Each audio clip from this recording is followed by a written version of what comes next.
Hello everyone and welcome. यहाँ पर हम बात करने जा रहे हैं सेट थ्योरी की। जानेंगे कि ये सेट थ्योरी होती क्या है। ये पढ़ना काफ़ी इम्पॉर्टेंट है, वो इसलिए कि क्योंकि इसका यूसेज रिलेशन और फंक्शन में भी होता है, रिलेशन एंड फंक्शंस में, और प्रोबेबिलिटी में भी इसका इस्तेमाल होता है। ये जब आएगा हमें तभी जाके हम रिलेशन एंड फंक्शन को समझ सकते हैं। और इसके भी हम JKSSB के इस फाइनेंस अकाउंट असिस्टेंट में एक या दो क्वेश्चंस एक्सपेक्ट कर सकते हैं, मिनिमम एक तो आना ही है। ठीक है, तो चलिए शुरू करते हैं। सबसे पहले बात करते हैं कि सेट क्या होता है। डेफिनेशन है इसकी, set is a collection of well defined objects. ये well defined objects, set is a collection of well defined objects. ये वेल डिफाइंड ऑब्जेक्ट्स क्या होते हैं? वेल डिफाइंड ऑब्जेक्ट्स वो ऑब्जेक्ट्स होते हैं जो वेरी ना करें, किसी से भी पूछो वही आंसर देगा, सेम आंसर अगर देगा। सपोज हम बोलते हैं collection of vowels, vowels of English alphabets. किसी से भी अगर आप पूछो वो सब यही बोलेंगे AEIOU, और कोई इसके अलावा बोल ही नहीं सकता, ये आंसर वेरी नहीं कर सकता। ठीक है ना, सब यही ऑब्जेक्ट्स बताएंगे आपको। बट अगर आप किसी से पूछ लेते हो कि आप collection of top 5 cricket players बताओ, ये पर्सन टू पर्सन वेरी करेगा। कोई बंदा किसी 5 प्लेयर्स के नाम बोलेगा कि मेरे नजर में ये 5 टॉप 5 प्लेयर्स है क्रिकेट के। किसी दूसरे से पूछोगे वो कुछ दूसरे 5 बोलेगा, मतलब उसका आंसर वेरी करेगा। तो अगर वेरी करता है तो वो वेल डिफाइंड ऑब्जेक्ट्स नहीं, और अगर वेरी नहीं करता सब वही आंसर देंगे आपको, तो वो फिर आप क्या बोल सकते हो? वेल डिफाइंड ऑब्जेक्ट्स है। वेल डिफाइंड ऑब्जेक्ट्स जैसे कि मैं बताऊंगा मंथ्स ऑफ अ ईयर, किसी से भी पूछ लो आपको यही बोलेगा, जनवरी, फरवरी, मार्च, अप्रैल, ऐसे ही बोलेगा अप टू दिसंबर। ये वेरी नहीं कर सकते ना, ये वेल डिफाइंड ऑब्जेक्ट्स कहलाएंगे। ऐसे ही मैं बोलूंगा डेज ऑफ अ वीक, तो सब यही बताएंगे, Sunday, Monday, Tuesday, Wednesday, Thursday, Friday, Saturday. ये भी वेरी नहीं करेगा। दुनिया में किसी भी बंदे से पूछ लो डेज ऑफ वीक बताओ, तो वो यही बताएगा। अगर वो वेरी नहीं कर रहा है तो वो वेल डिफाइंड ऑब्जेक्ट्स कहलाते हैं। बट अगर वेरी करता है तो वो वेल डिफाइंड ऑब्जेक्ट्स नहीं कहलाता। जैसे कोई बताए आपको कि भाई आप बताओ बॉलीवुड के 10 बेहतरीन एक्टर्स के नाम बताओ। अगर आप 10 बंदू से पूछोगे ना, वो 10 डिफरेंट नाम बताएंगे आपको, मतलब 10 डिफरेंट आंसर्स देंगे, उनके आंसर्स वेरी करेंगे। अब ये जो वेरी करने वाली चीज है ये वेल डिफाइंड ऑब्जेक्ट्स में नहीं आती। तो वेल डिफाइंड ऑब्जेक्ट्स में क्या है? किसी से भी आप पूछ लो वही आंसर देगा, सेम चीज बताएगा। ठीक है, जैसे collection of alphabets of English, तो अल्फाबेट ऑफ इंग्लिश जो है वो वही है, ABC से लेकर XYZ तक। किसी से भी पूछोगे आप जो इंग्लिश जानता है यही आंसर देगा। तो वो वेल डिफाइंड ऑब्जेक्ट्स के कलेक्शन को हम बोलते हैं क्या? Set. The object which belongs to set are called elements. Sets में जो ऑब्जेक्ट्स होते हैं वो एलिमेंट्स कहलाते हैं। जैसे मैंने बोला कलेक्शन ऑफ वावेल्स AEIOU, ये जो ऑब्जेक्ट्स आए, A आया, E आया, I आया, O आया और U आया, ये सब एलिमेंट्स कहलाते हैं। क्या कहलाते हैं? एलिमेंट्स कहलाते हैं। Sets are represented by capital letters, that is ABC। जो सेट्स हैं, किसी भी सेट का नाम जो है ना कैपिटल लेटर से हम डिनोट करते हैं। ठीक है ना, जैसे मैंने यहां पर लिखा है सेट ऑफ वावेल, तो मैंने वावेल्स के सेट को रिप्रेजेंट किया कैपिटल V से, स्मॉल v से मैं इसको डिनोट नहीं करूंगा। Elements of are represented by small letters. हाँ, इस सेट के जो एलिमेंट्स होंगे, जो ऑब्जेक्ट्स होंगे, वेल डिफाइंड ऑब्जेक्ट्स होंगे, उनको हम स्मॉल लेटर से डिनोट करते हैं। जैसे यहां पर मैंने एक एग्जांपल लिखी है सेट ऑफ वावेल्स, तो मैंने सेट को रिप्रेजेंट किया कैपिटल लेटर से V से, और इसके अंदर जो एलिमेंट्स आए, A आया, E आया, I है और O और U है, ये सब स्मॉल लेटर्स में मैंने रिप्रेजेंट किए हैं। तो यहां पर V क्या है? V रिप्रेजेंट करता है सेट ऑफ वावेल्स, और AEIOU ये क्या है? ये एलिमेंट्स है इस सेट। अब यहां पर जो ये एलिमेंट्स है A है, ये इस वावेल में, इस सेट में बिलोंग करता है। कौन सा सेट है? V है, तो हम बोलेंगे A बिलोंग्स टू V। ये एप्सिलॉन का जो सिंबल है it means belongs, belongs to. यहां पर E भी बिलोंग करता है V को, तो मैं क्या बोल सकता हूं? E बिलोंग्स टू V, है ना। इस तरीके से I belongs to V, O belongs to V and U belongs to V। But अगर कोई बोले क्या इसमें के आता है, तो आप बोलोगे नो, के डजंट बिलोंग टू वी। तो कैसे लिखोगे यहाँ पे, के डज नॉट बिलोंग, एप्सिलॉन के ऊपर क्रॉस लगाओ, does not belongs to V, ठीक है ना। जो वी में आया तो उसको मैंने ऐसे एप्सिलॉन से लिखा, एप्सिलॉन मींस बिलोंग्स टू, ठीक। अब यहाँ पर कुछ सेट्स लिखे हुए हैं, ये मैथ्स में हम सेट्स में हम जनरली इनसे डिनोट करें। जैसे एन है, एन क्या है, ये सेट ऑफ नेचुरल नंबर्स को रिप्रेजेंट करता है। कहीं भी आपका अगर एन दिखे, एन मतलब ये वो एलिमेंट्स आए इसमें जो नेचुरल नंबर्स हैं, जैसे 1 है, 2 है, 3 है, 4 है, नेचुरल नंबर होना 1 से शुरू होता है, 5 अप टू सो ऑन। तो नेचुरल नंबर्स के सेट को हम रिप्रेजेंट कर रहे हैं किससे, एन से। सेट ऑफ इंटीजर्स, तो इंटीजर्स क्या होते हैं, नेचुरल नंबर भी आएगा, साथ में उसके साथ जीरो भी आएगा, और ये नेगेटिव टर्म्स भी आएगी, -1, -2, -3, -4 अप टू सो ऑन, ठीक है ना। प्लस में भी आएगा, जीरो भी आएगा, और नेगेटिव टर्म्स भी आएंगे। ये आया सेट ऑफ इंटीजर्स, और सेट ऑफ इंटीजर्स को हम यहाँ पे रिप्रेजेंट करते हैं किससे, z से। क्यों क्या है, set of rational numbers. Rational numbers जो है ना, जो p/q की फॉर्म में होंगे, जैसे 7/3 है ना, 9/4, 1/2, 1/2, ये सब क्या रेशनल नंबर्स है। या फ्रैक्शन में भी बोल सकते हैं, 1.5, 1.7, 2.8, ये सब रेशनल नंबर्स की फॉर्म में आते हैं।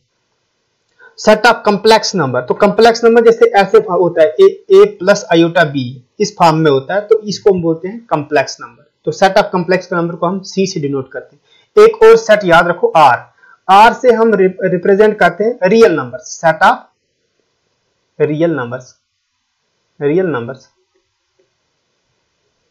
ठीक है ना। रियल नंबर्स में आते हैं सब रेशनल भी और इरेशनल नंबर्स भी, ठीक है ना। तो अभी तक क्या सीखा हमने कि सेट होता है collection of well defined objects. Set को रिप्रेजेंट करते हैं कैपिटल लेटर्स में, उसके अंदर जो एलिमेंट्स ऑब्जेक्ट्स होते हैं उन्हें हम एलिमेंट्स कहते हैं, और एलिमेंट्स को रिप्रेजेंट करते हैं स्मॉल लेटर्स में। और कुछ यहाँ पर सेट्स लिखे हुए हैं, एम से डिनोट करते हैं हम नेचुरल नंबर, जेड से डिनोट करते हैं सेट ऑफ इंटीजर्स, क्यू से set of rational number, R से सेट ऑफ रियल नंबर, और सी से सेट ऑफ कॉम्प्लेक्स नंबर। अब रिप्रेजेंटेशन ऑफ सेट्स की बात करेंगे। सेट्स को हम कैसे रिप्रेजेंट करते हैं। सेट्स को हम दो तरीकों से रिप्रेजेंट करते हैं, एक रोस्टर फॉर्म में और दूसरा सेट बिल्डर फॉर्म में।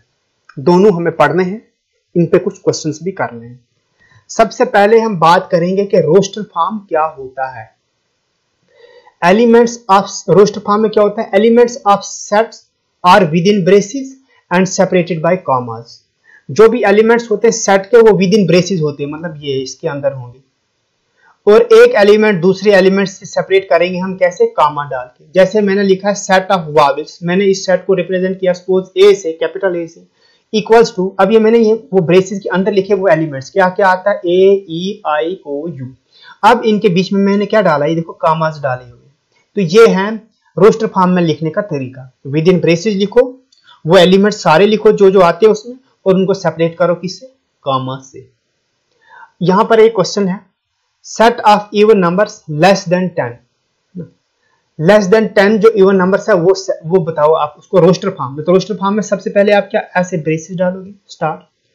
नेचुरल नंबर शुरू कहां से होता है, 1 से शुरू होता है, तो मैं लिखूंगा 1, फिर कॉमा डाल के कहां तक लिखना है, लेस देन 10 यानी 9 तक लिखना है आपको, 1 से लेकर 9 तक। तो 1, फिर कॉमा डाल के 2, फिर इस तरीके से 3, 4, 5, 6, 7, 8 और 9, और यहां पर ये ब्रेसेस क्लोज करोगे।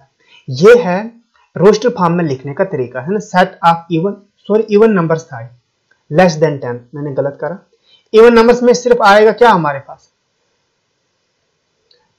2, नेचुरल नंबर्स है तो 2 से शुरू होगा, 2 आएगा, ऐसे मैं लिखता हूं, 2 आएगा, फिर क्या आएगा 4 आएगा, फिर 6 आएगा, फिर 8 आएगा। लेस देन 10 है तो बस 10 तो नहीं आएगा, तो ये आएगा आपका set of even numbers, even natural numbers और लेस देन 10। तो ये आ गया आपके पास। दूसरा यहां पर सपोज मैंने लिखा है, रोस्टर फॉर्म में लिखने का तरीका बता रहा हूं, set of letters in the word school. इस स्कूल के में जितने भी लेटर्स आते हैं इस वर्ड में, उनका सेट बताओ आप किस फॉर्म में लिखोगे, रोस्टर फॉर्म में। तो रोस्टर फॉर्म में क्या, ब्रेसेस के अंदर लिखो, वो सारे एलिमेंट्स लिखो और कॉमा से सेपरेट करो। यहां पर एस दिया है, मैं एस लिखूंगा स्मॉल लेटर में, फिर सी कॉमा डाल के, फिर एच, फिर ओ 2 बार है, लेकिन हमें यहाँ एक ही बार लिखना है, रिपीट यहाँ पर नहीं होता है। फिर ओ, फिर एल, ये मैंने एल डाला, ठीक है ना। तो याद रखना यहाँ पर नोट में लिखा है मैंने, नो एलिमेंट इज रिपीटेड। यहाँ पर वो चाहे जितनी बार जो जितने लेटर्स हो, यहाँ पर आप जब आप रोस्टर फॉर्म में लिखोगे एक ही बार लिखोगे आप उस एलिमेंट को, रिपीट नहीं करोगे। और दूसरा, order of element doesn't matter, मतलब आप जरूरी नहीं है पहले एस लिखो फिर सी फिर एच फिर ओ एल, आप आगे पीछे लिख सकते हो उसको, मतलब ऐसे भी लिख सकते हैं। पहले मैंने सी लिखा, फिर मैंने एच लिखा, फिर मैंने एस लिखा, फिर एल लिखा, फिर ओ लिखा, मैं ऐसे भी लिख सकता हूँ, इससे कोई फर्क नहीं पड़ता। ऑर्डर मैटर नहीं करता। तो दूसरी बात, रिपीटिशन नहीं होना चाहिए, एलिमेंट रिपीट नहीं करते हैं, एक ही बार लिखते हैं। अब सेट बिल्डर फॉर्म क्या होता है? Set is described bye it's characterising property, है ना। उस सेट की प्रॉपर्टी क्या है, उसकी उस प्रॉपर्टी से हम उसको लिखते हैं, कैरेक्टराइजिंग प्रॉपर्टी से। जैसे कि set of all letters of word probability, इसको हम लिखना है बिल्डर फॉर्म में। तो क्या लिखना है, इसको ऐसे पढ़ते, ऑल सेट ऑफ एक्स, क्या पढ़ेंगे, ऑल सेट ऑफ एक्स। अब जब ये सेमी कॉलन साइन को बोल रहे हैं हम सच दैट, सच दैट कैसे पढ़ोगे आप यहाँ पर, all set of x such that x is a letter of word probability, ठीक है ना। फिर ब्रेसेस बंद करो, ब्रेसेस के अंदर लिखना है आपको, उसकी प्रॉपर्टी जैसी लिखनी है कि उसके क्या फीचर्स है। तो आपको वो एलिमेंट्स लिखने हैं जो प्रोबेबिलिटी में आते हैं। तो आप अगर आप इसको अगर आपको रोस्टर फॉर्म में लिखना होता तो कैसे लिखते, पहले लिखते पी, फिर क्या लिखो आर, फिर ओ लिख लो, फिर बी लिखो, फिर ए लिखो, फिर दोबारा से बी आ रहा, बी एक बार लिख लिया, आप लिखने की जरूरत नहीं है, फिर आई लिख लो, फिर एल लिख लो। अब आई रिपीट हो रहा है, फिर से ये लिखने की जरूरत नहीं है, फिर टी लिख लो, फिर क्या लिखो वाई लिखो।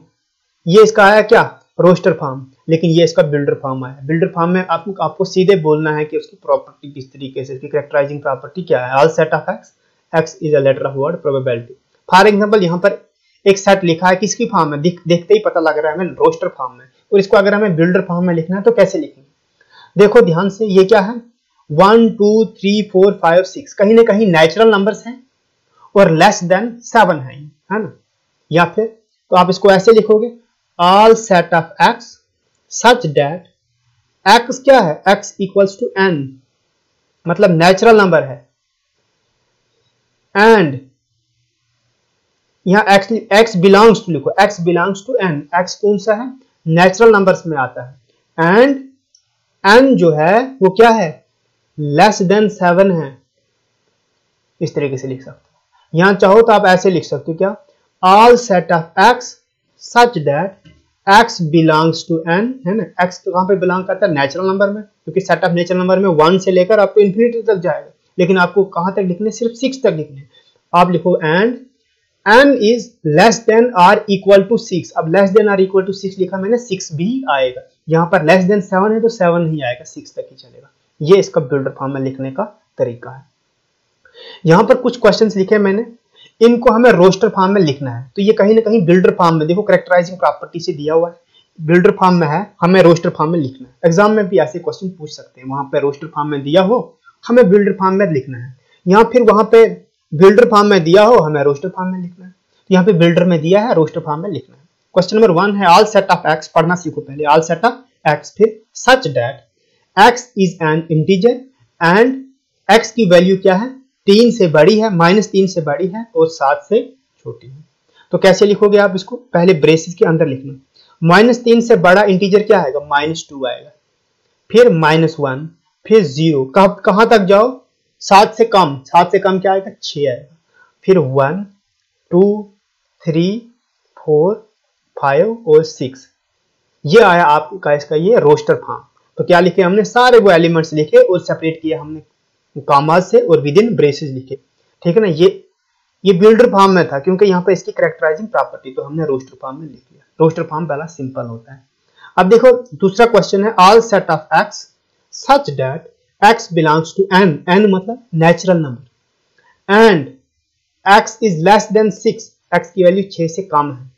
नेचुरल नंबर शुरू कहां से होता है, 1 से शुरू होता है। तो आप कैसे लिखोगे, पहले लिखो 1, फिर क्या लिखोगे 2, लेस देन 6 है तो 5 तक लिखो, फिर 3, फिर 4, फिर 5, ये आया आपका ये कौन सा फॉर्म, इस बिल्डर फॉर्म का आपने रोस्टर फॉर्म लिख लिया। यहां पर अगले 2 क्वेश्चन है ये कर, सॉरी डिस्टर्बेंस आ गई थी। तीसरा क्वेश्चन देखते हैं हम। All set of x such that x is a 2 digit number and the sum of its digit is 8।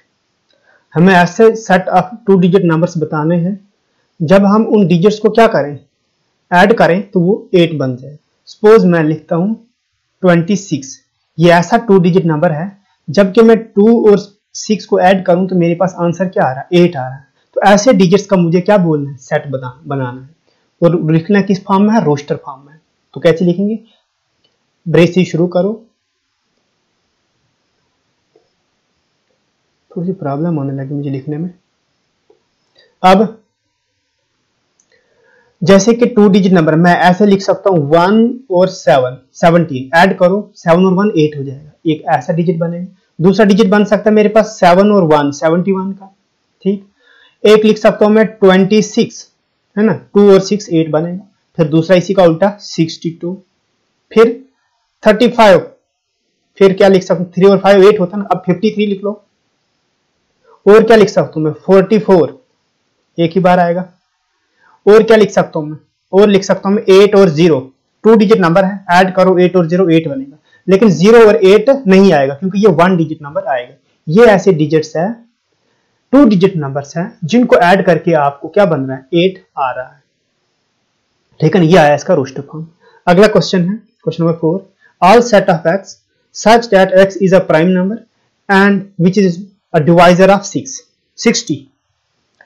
ऐसे प्राइम नंबर्स बताओ जो डिवाइड कर सकें किसको, 60 को, उनका सेट बताओ। देखो प्राइम नंबर ऐसे होते हैं 2 3 5 7 11 13, है ना, 17 19 एक्स्ट्रा, ये सारे क्या है, ये प्राइम नंबर्स होते हैं। ये वो नंबर्स हैं जो किसी से डिवाइड नहीं होते एक्सेप्ट 1 एंड इटसेल्फ। अब ये सब नहीं बताने, हमें सिर्फ वो उनका सेट बताना है जो डिवाइड कर सके किसको, 60 को। 60 को 2 डिवाइड कर सकता है ना, 32 जार 60, 60 को 3 भी कर सकता है डिवाइड, है ना, 23 जार 60, 5 भी डिवाइड कर सकता है 60 को। समझ आ रही बात, 12 से 12 इंटू 5 कितना आ जाएगा 60। 7 कर सकता नहीं, कर सकता। 11 60 को डिवाइड कर सकता नहीं, इसके अलावा कोई भी नहीं कर सकता। सिर्फ ये हमारे पास 3 ऐसे प्राइम नंबर्स है जो डिवाइड कर सकते हैं किसको, 60 को। तो मैं यही 3 लिखूंगा, एक आएगा 2, दूसरा क्या आएगा हमारे पास 3 आएगा और 5 आएगा। ये सेट ऑफ प्राइम नंबर्स है जो डिवाइड कर सकता है किसको, 60 को। तो अगला देखते हैं हम, ये हमारे पास कैसे थे, बिल्डर फॉर्म में थे और रोस्टर फॉर्म में हमने लिख लिए। अब नेक्स्ट हम क्या देखेंगे, यहां पर कुछ रोस्टर फॉर्म में दिए हैं और बिल्डर फॉर्म में लिखने हैं, सेट बिल्डर फॉर्म में लिखने हैं। जैसे कि यहां पर पहला क्वेश्चन है 3 6 9 और 12। अगर आप ध्यान से देखो ये 3 का टेबल दिख रहा है ना, 3 1 जार 3, 3 2 जार 6, 3 3 जार 9, 3 4 जार 12। आप इसको चाहो ऐसे लिख सकते थे ना, 3 इंटू 1, दूसरा डिजिट क्या है, दूसरा एलिमेंट है 3 इंटू 2, तीसरा एलिमेंट 9 है तो ऐसे लिख सकते हो 3 इंटू 3, फिर लास्ट एलिमेंट है 12 तो 3 इंटू 4। 3 तो सब में आ रहा है, साथ में यहाँ पे क्या आ रहा है, यहाँ पे 1 आ रहा है, यहाँ पे 2 आ रहा है, यहाँ पे 3 आ रहा है और यहाँ पे 4 आ रहा है। कहीं ना कहीं नेचुरल नंबर्स 3 के साथ मल्टीप्लाई में आते हैं। तो आप बोल सकते हो, आप इसको लिख सकते थे किसकी फॉर्म है, 3n की फॉर्म में। n नेचुरल नंबर है और n की वैल्यू जो है वो क्या है, 5 से कम है, या फिर हम बोल सकते हैं लेस देन 5 है, या फिर लेस देन इक्वल टू 4। अब इसको बिल्डर फॉर्म में कैसे लिखेंगे, ऐसे लिखोगे बिल्डर फॉर्म में, ऑल सेट ऑफ, सपोज मैंने लिख लिया x, फिर क्या लिखो, such that x equals to किसके, 3n के, n नेचुरल नंबर है, and n is less than, किससे छोटा है n, मैक्सिमम वैल्यू इसकी 4 है तो 5 से छोटा है। यह है इसका बिल्डर फॉर्म।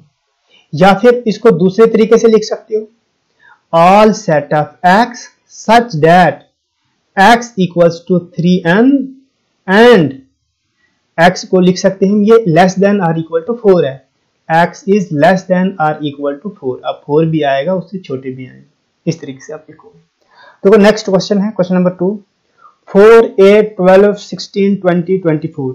ध्यान से देखो तो ये 4 का टेबल दिख रहा है ना, 4 1 4, 4 2 8, 4 3 12, ऐसी तरीके से। तो अगर हम चाहें तो इसको ऐसे लिख सकते थे ना, इसके एलिमेंट्स को 4 into 1 है ना, ये वाला। फिर 8 को लिखते हैं हम कैसे, 8 को हम लिखते हैं 4 into 2 है ना। फिर 12 को कैसे लिखते हैं हम, 4 into 3। फिर हमारा 16 है, इसको कैसे लिखते हैं, 4 into 4। 20 को कैसे लिखते हैं, 4 into 5। 24 को कैसे लिखते हैं, 4 into 6। अब अगर यहां से देखो 4 तो हर टाइम आएगा, साथ में मल्टीपल में क्या आता है, 1, यहां पर 2, ये 3, फिर 4, 5, 6, ये सब क्या है, नेचुरल नंबर है। तो हम बोल सकते हैं हम इसको 4n की फॉर्म में लिखेंगे, और n की वैल्यू मैक्सिमम क्या है, मैक्सिमम 6 आ रही है, तो हम बोलेंगे लेस देन 6 है। यहां क्या बोलेंगे, less than equal, sorry less than 7 है, या बोलेंगे लेस देन इक्वल टू 6 है। तो ये दो फॉर्म में हम इसको लिख सकते हैं, बिल्डर फॉर्म में। तो कैसे लिखेंगे, ऐसे, all set of x such that, क्या लिखोगे, x इक्वल्स टू क्या आएगा, 4n है ना, 4n की फॉर्म में, एंड n की वैल्यू मैक्सिमम कितनी आ रही है, 6, तो हम बोलेंगे n इज लेस देन 7, इस तरीके से। या फिर कैसे लिखोगे, all set of x such that x equals to 4n and क्या लिखोगे, n इज लेस देन और इक्वल टू 6, ऐसे लिख सकते हैं, दो तरीके। अब लास्ट क्वेश्चन है, ये भी रोस्टर फॉर्म में है, और हमें किस फॉर्म में लिखना है, बिल्डर फॉर्म में लिखना है। यहां पर क्या है, सेट है कलेक्शन ऑफ 2, 4, 8, 16 और 32। यहां पर अगर आप ध्यान से देखो तो ये कुछ इस तरीके से है, ये 2 की पावर 1 हो तो 2 आएगा, 2 की पावर 2 हो तो क्या आएगा, 4, 2 की पावर 3 हो तो 8, 2 की पावर में दिख रहा है ना, ऐसे। इस 2 को लिख सकता हूं मैं 2 की पावर 1। इस 4 को कैसे लिखेंगे, 2 की पावर 2, 2 की पावर 2 होता है 4। इस 8 को कैसे लिखोगे, 2 की पावर 3, 16 को 2 की पावर 4, 32 को 2 की पावर 5।